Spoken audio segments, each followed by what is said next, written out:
The Prestige is a 2006 psychological thriller film directed by Christopher Nolan, who co-wrote the screenplay with Jonathan Nolan and is based on the 1995 novel by Christopher Priest. In 1890s London, upcoming magicians Robert Angier and Alfred Borden become bitter rivals after Angier's wife dies during an onstage incident.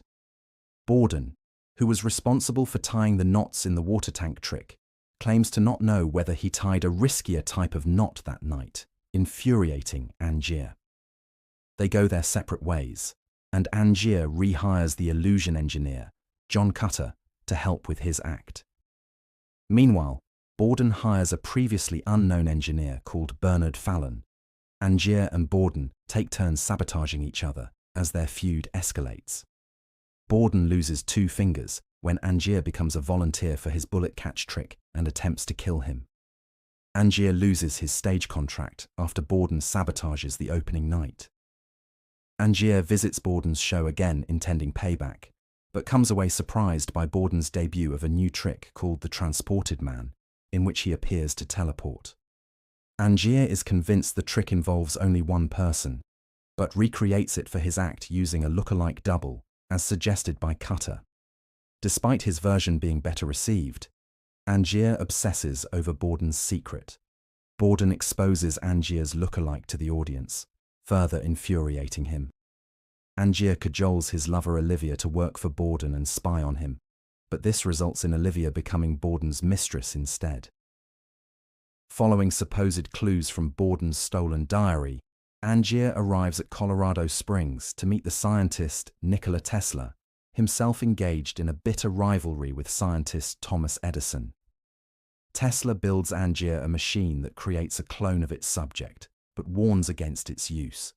Nevertheless, Angier uses it for the real Transported Man, a refined version of the trick that brings him unprecedented recognition. It is not known whether Tesla's machine creates a clone in place of the original while transporting the original to a separate location, or creates a clone in the separate location while leaving the original unmoved. When the trick is performed, a trapdoor drops the man in the machine into a water tank positioned below stage to be drowned. Although it is not known whether this man is the original or clone, Angier's vengeful obsession drives him to accept the risk and perform the trick night after night, potentially committing suicide every time. Borden's wife Sarah commits suicide, which causes Olivia to leave him. Borden is left with a daughter, Jess. He sneaks under the stage at Angier's next show to learn his new secret, but is shocked to see Angier drown inside a water tank. Borden is arrested and put on trial for Angier's apparent murder. He is found guilty and sentenced to death. Angier, who did not reappear that night purely to frame Borden, reverts back to his true identity as the aristocrat Lord Coldlow, to taunt Borden that he will adopt Jess. Borden gives up his secret at the prison, only to see his note torn up unread by Angier. Fallon is the last person to visit Borden at the prison before he is taken to be executed. Cutter inadvertently discovers Angier's true identity and is reluctantly enlisted to help destroy Tesla's machine at a theatre Angier secretly owns. After Cutter leaves, a mysterious figure sneaks into the theatre and shoots Angier. The figure is Borden, and Angier learns the truth. Borden was an identity shared by twin brothers. While one performed, the other hid in plain sight as Fallon. They both lived one half of Alfred Borden's life, never appearing in public as twins, except during The Transported Man, where they would switch identities. One brother married Sarah, while the other loved Olivia.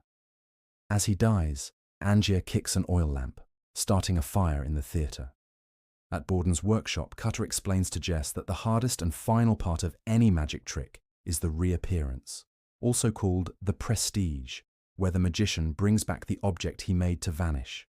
As he demonstrates this, Borden reappears at the workshop to take Jess back into his care. The film ends with a shot of Angier's burning theatre, the walls lined with water tanks containing the corpses of his clones.